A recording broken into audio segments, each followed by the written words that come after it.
Hello and welcome to your new summer job at the new and improved Freddy Fazbear's Pizza. I'm here to talk you through some of the things you can expect to see during your first week here and to help you get started down this new and exciting career path. Now, I want you to forget anything you may have heard about the old location, some people still have a somewhat negative impression of the company.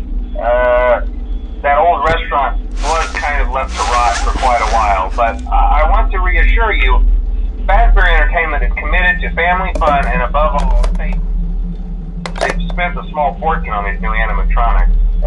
Facial recognition, advanced mobility, they even let them walk around during the day. Isn't that neat? But most importantly, they're all tied into some kind of criminal database so they can detect a predator a mile away. Heck, we should be paying them to guard you. Now that being said, no new system is without its kinks. You're only the second guard to work at that location. The first guy finished his week but complained about conditions. We switched him over to the day shift. So, hey, lucky you, right? Mainly he expressed concern that certain characters seemed to move around at night and even attempted to get into his office. Now, from what we know, that should be impossible. That restaurant should be the safest place on Earth. So while our engineers don't really have an explanation for this, the working theory is that the robots were never given a proper night mode. So when it gets quiet, they think they're in the wrong room.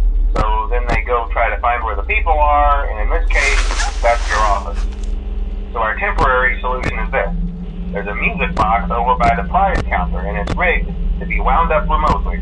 So just every once in a while, switch over to the prize counter video feed and wind it up for a few seconds. It doesn't seem to affect all of the animatronics, but it does affect one of them. And as for the rest of them, we have an even easier solution. You see, there may be a minor glitch in the system, something about the robot seeing you as an endoskeleton without its costume on and wanting to stuff you into the suit. So hey, we've given you an empty Freddy Fazbear head. Problem solved. You can put it on any time and leave it on for as long as you want. Eventually anything that wandered in will wander back out. Something else worth mentioning is kind of the quirky modern design of the building. You may have noticed there are no doors for you to close. But hey, you have a light, and even though your flashlight can run out of power, the building cannot. So don't worry about the place going dark. Well, I think that's it. You should be golden. Check the lights, put on the Freddy head if you need to. Keep the music box wound up. Piece of cake. Have a good night, and I'll talk to you tomorrow.